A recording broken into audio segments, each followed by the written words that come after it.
অনুষ্ঠানে আমাদের মাঝে উপস্থিত আছেন আমাদের উপজেলা পরিচালন অফিসার, উপজেলা খাদ্য নিয়ন্ত্রক, গণমাধ্যম কর্মী, এনজিও কর্মী।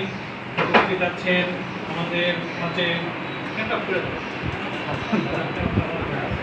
উপস্থিত আছেন আমাদের পিএফএস এর সদস্য এবং নন পিএফএস এর সদস্য। পিএফএস আছেন আমাদের 35 জন, নন পিএফএস আছেন 35।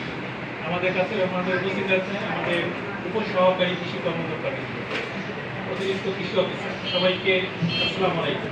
সবাই ভালো আছেন?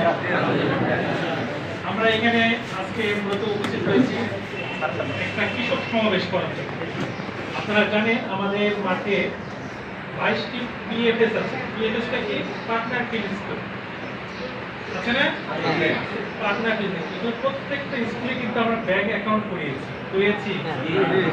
এখন কি করতে হবে?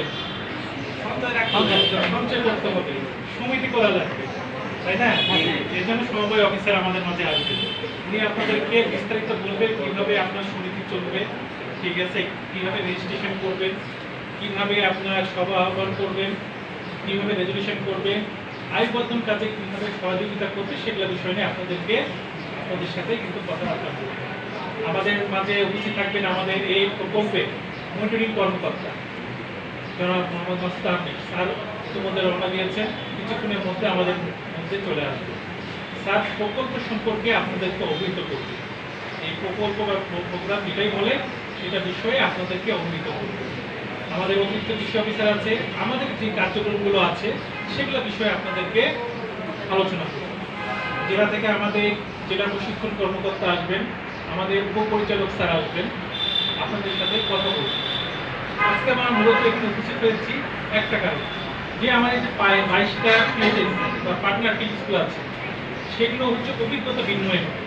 আমরা আপনাদের কাছ থেকে শুনবো, যারা আমার পিএফএস সদস্য আছে, কেউ সদস্য আছেন, কেউ সভাপতি আছেন, কেউ ক্যাশিয়ার আছেন, কেউ কি আছেন, সদস্য সেক্রেটারি বা সদস্য সচিব আছেন, তাদের কথাগুলো শুনবো। কাদেরকে বলবেন? যারা আমার নন পিএফএস সদস্য আছেন তাদের আপনারা আপনাদের অভিজ্ঞতা যেটা আছে, যেটা শিখছেন, সেটা শেয়ারিং করবেন, তাদেরকে মত বিনিময় করবে, তাদের অভিজ্ঞতা আপনাদেরকে তাদের কাছে তুলে ধরবে, যেন আমাদের আয় বর্ধন কাজে সেগুলো আমরা ব্যবহার করতে পারি। ঠিক আছে? আমাদের দেখেন যে এখন ধান কাটা মৌসুম, তাই না? ধান তো কাটছি সবাই। আমাদের প্রত্যেক একটা সবসময় নির্দেশনা থাকে যে একটা শীষের 80%, একটা শীষের 80% যদি ধান পেকে যায়, আমরা তুমি বলি সেটা কর্তন করার জন্য।